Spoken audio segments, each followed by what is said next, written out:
Conflicto de los siglos, capítulo 7, en la encrucijada de los caminos, séptima parte. Fue un tiempo de crisis terrible para la Reforma. Durante siglos la sentencia de excomunión pronunciada por Roma había sumido en el terror a los monarcas más poderosos y había llenado los más soberbios imperios con desgracias y desolaciones.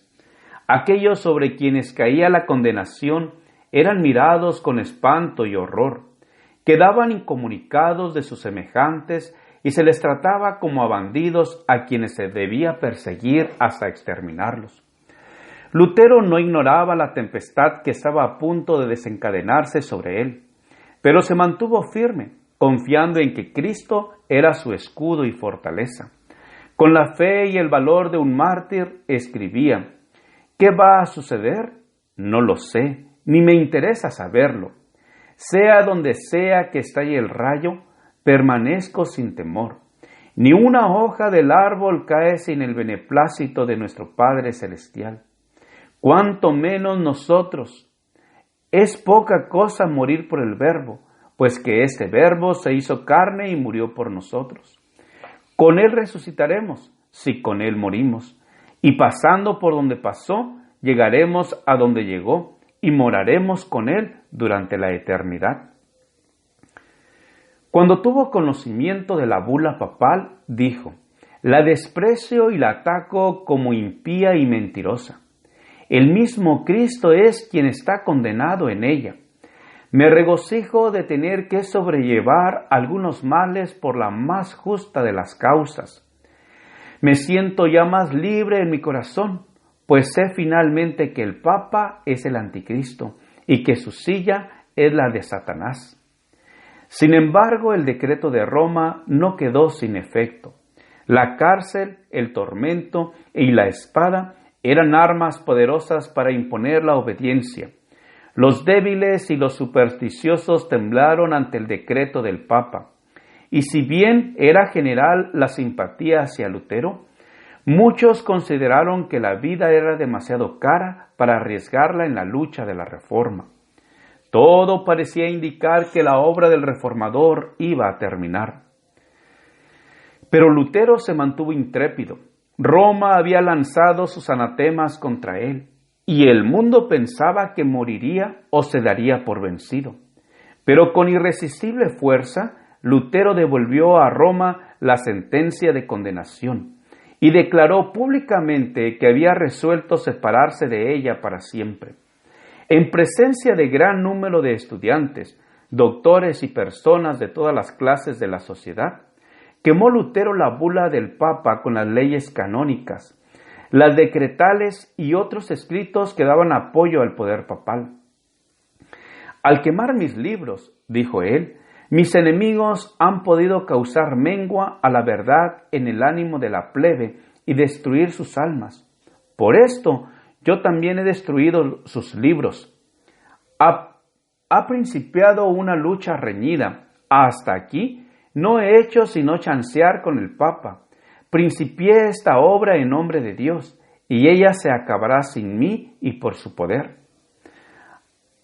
A los escarnios de sus enemigos que le desafiaban por la debilidad de su causa, contestaba Lutero: ¿quién puede decir que no sea Dios el que me ha elegido y llamado, y que ellos al menospreciarme no debieran temer que están menospreciando a Dios mismo? Moisés iba solo a la salida de Egipto. Elías estaba solo en los días del rey Acab. Isaías solo en Jerusalén. Ezequiel solo en Babilonia. Dios no escogió jamás por profeta ni al sumo sacerdote ni a otro personaje distinguido, sino que escogió generalmente a hombres humildes y menospreciados, y en cierta ocasión a un pastor, Amós. En todo tiempo, los santos debieron, con peligro de su vida, representar a los grandes, reprender a los grandes, a los reyes, a los príncipes, a los sacerdotes y a los sabios.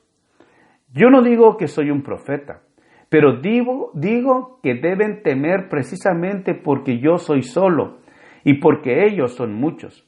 De lo que estoy cierto es que la palabra de Dios está conmigo y no con ellos. No fue sino después de haber sostenido una terrible lucha en su propio corazón, cuando se decidió finalmente Lutero a separarse de la Iglesia. En aquella época de su vida escribió lo siguiente: cada día comprendo mejor lo difícil que es para uno desprenderse de los escrúpulos que le fueron imbuidos en la niñez. Oh, cuánto no me ha costado, a pesar de que me sostiene la Santa Escritura, convencerme que es mi obligación y encararme yo solo con el Papa y presentarlo como el Anticristo. ¿Cuántas no han sido las tribulaciones de mi corazón? ¿Cuántas veces no me he hecho a mí mismo con amargura la misma pregunta que he oído frecuentemente de los labios de los papistas? ¿Tú solo eres sabio? ¿Todos los demás están errados? ¿Qué sucederá si al fin de todo esto eres tú el que estás en el error y envuelves en el engaño a tantas almas que serán condenadas por toda la eternidad? Así luché yo contra mí mismo y contra Satanás, hasta que Cristo, por su palabra infalible, fortaleció mi corazón contra estas dudas. El Papa había amenazado a Lutero con la excomunión si no se retractaba, y la amenaza se cumplió. Se expidió una nueva bula para publicar la separación definitiva de Lutero de la Iglesia romana. Se le declaraba maldito por el cielo y se incluía en la misma condenación a todos los que recibiesen sus doctrinas. La gran lucha se iniciaba de lleno. La oposición es la suerte que le toca a todos aquellos a quienes emplea Dios para que prediquen verdades aplicables, especialmente a su época. Había una verdad presente o de actualidad en los días de Lutero, una verdad que en aquel tiempo revestía especial importancia, y así hay ahora una verdad de actualidad para la Iglesia de nuestros días. El Señor, que hace todas las cosas de acuerdo con su voluntad, le ha agradado colocar a hombres en diversas condiciones y encomendarles deberes particulares, propios del tiempo en que viven y según las circunstancias de que estén rodeados. Si ellos aprecian la luz que se les ha dado, obtendrán más amplia percepción de la verdad. Pero hoy día, la mayoría no tiene más deseo de la verdad que los papistas enemigos de Lutero. Existe hoy la misma disposición que antaño para aceptar las teorías y tradiciones de los hombres antes que la palabra de Dios. Y los que esparcen hoy ese conocimiento de la verdad no deben esperar encontrar más aceptación que la que tuvieron los primeros reformadores. El gran conflicto entre la verdad y la mentira, entre Cristo y Satanás, irá aumentando en intensidad a medida que se acerque el fin de la historia de este mundo. Jesús había dicho a sus discípulos: si fuereis del mundo, el mundo os amaría como a cosa suya. Mas por cuanto no sois del mundo, sino que yo os he escogido del mundo, por esto os odia el mundo. Acordaos de aquella palabra que os dije: el siervo no es mayor que su señor. Si me han perseguido a mí, a vosotros también os perseguirán. Si han guardado mi palabra, guardarán también la vuestra. Juan 15, 19 y 20. Y en otra ocasión había dicho abiertamente: ay de vosotros cuando todos los hombres hablaren bien de vosotros, pues que del mismo modo hacían los padres de ellos con los falsos profetas. Lucas 6, 26. En nuestros días, el espíritu del mundo no está más en armonía con el espíritu de Cristo que en los tiempos antiguos.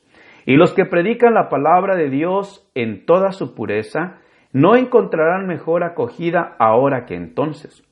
Las formas de oposición a la verdad pueden cambiar. La enemistad puede ser menos aparente en sus ataques porque es más sutil. Pero existe el mismo antagonismo que seguirá manifestándose hasta el fin de los siglos. Gracias por escuchar este audio. Te invito a escuchar el siguiente capítulo. Jehová te bendiga y te guarde. Jehová haga resplandecer su rostro sobre ti y tenga de ti misericordia.